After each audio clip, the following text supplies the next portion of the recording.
Next month எனக்கு கல்யாணம். கல்யாணமா? நான் கல்யாணம் பண்ணிக்க போறவர் டாக்டர், ரிச் ஃபேமிலி, மாசம் 2 லட்ச ரூபாய் சம்பளம் வாங்குறாரு. நேத்து தான் அவரை மீட் பண்ணேன். அவர் எனக்கு ஒரு டைமண்ட் செயின் கிஃப்ட் பண்ணாரு. நோ சொல்லலாம்னு தான் பார்த்தேன், ஆனா நோ சொல்லாத நினைச்சு இப்ப சந்தோஷப்படுறேன். நீ சொல்ற லைஃப்ல பணம் மட்டும்தான் இருக்கும், உனக்குன்னு யாரும் இருக்க மாட்டாங்க. எனக்கு பணம் மட்டும் இருந்தா போதும், லவ் பண்ணி டைம் வேஸ்ட் பண்ண எனக்கு விருப்பம் இல்லை. அப்புறம் கல்யாணத்துக்கு வந்துடாத, இந்த மூஞ்சி நான் பார்க்கவே கூடாதுன்னு நினைக்கிறேன்.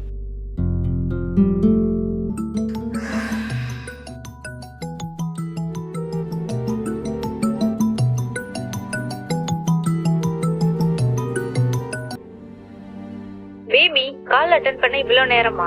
எவ்வளவு நேரம் உனக்காக பீச்ல வெயிட் பண்ண தெரியுமா? ஹலோ. ஓ, பக்கத்துல ஒய்ஃப் இருக்காளா? சரி, நீ நைட் ஒர்க் இருக்குன்னு சொல்லிட்டு வா. நம்ம எப்பவும் போல ரெஸ்டாரண்ட் போலாம், போயிட்டு மார்னிங் வந்துடலாம். அப்புறம் ஒய்ஃப் நேற்று ஃபங்க்ஷன்ல ஒரு டைமண்ட் செயின் போட்டிருந்தாலே, எனக்கு அது வேணும். இந்த தடவையாவது அவகிட்ட ஏதாவது போய் சொல்லி வாங்கிட்டு வந்துரு. ஓகே பேபி, பாய்.